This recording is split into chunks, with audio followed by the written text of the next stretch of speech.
Welcome, I'm Bev Adams. I own an independent paper crafting business showcasing products from Stampin' Up! I sell products from Stampin' Up! And also a few items to make crafting more convenient.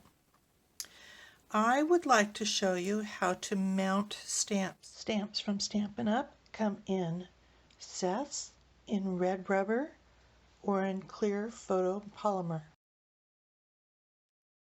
Stampin' Up! Has sold the red rubber stamps for a long time. They used to come that you would mount them on wood blocks. The red rubber stamps have some padding which helps you get a great image. The photopolymer stamps are clear and they are really great when you have pretty precise placement that you want to do because you can see right where they're going. The photopolymer stamps are ready to go. You just pull them off this sheet. Do keep this thinner sheet. I usually set them on a piece of paper so that when I pick them up with the block, the image does not get distorted.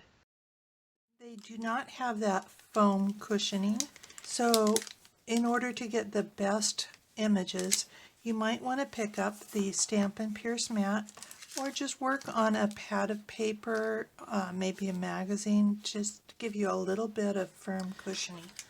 The red rubber stamps do need to be mounted onto the cling labels, and so I'm going to show you how to mount stamps using Sending You Thoughts. It is a cling stamp that you can get free during Celebration. It's got some wonderful greetings in it. This is with a great big wish for happiness, and to some extent you have to kind of learn how to read backwards and you can kind of match it that way. Each label has a backing that is split in half. I usually peel off one half, and that's really helpful for me if I am feeling insecure about it. That gives me a way of matching on this side.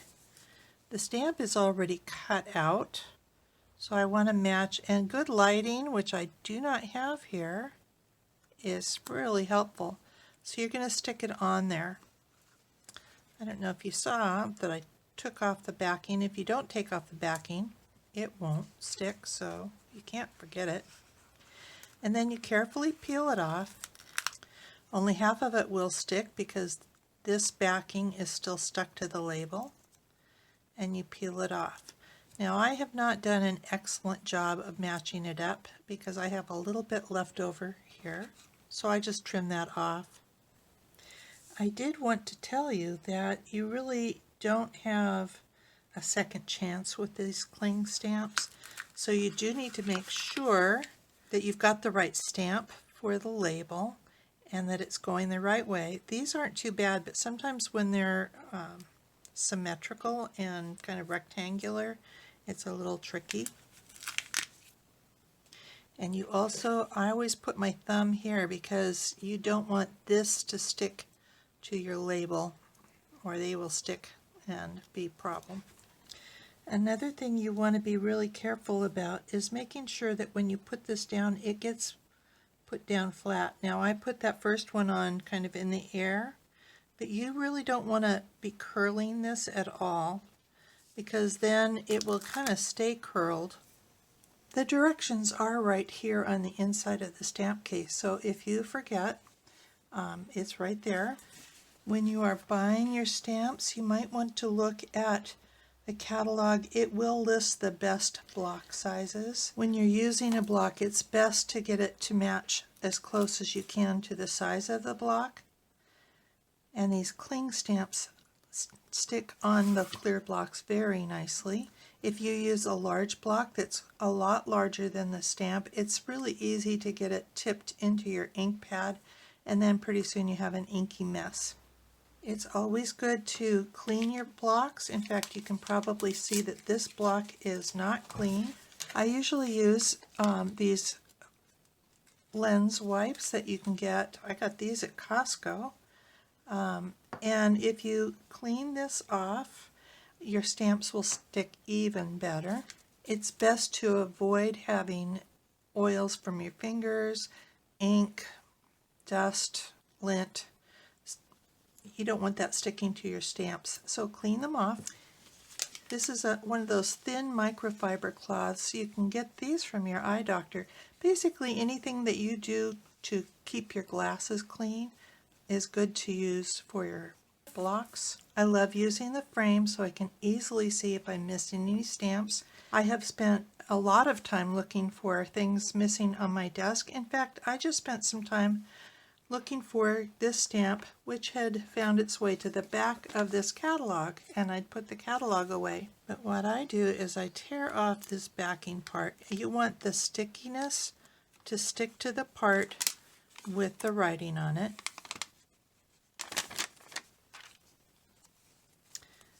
And then use this part to stick right into my case. Get it as flat as you can.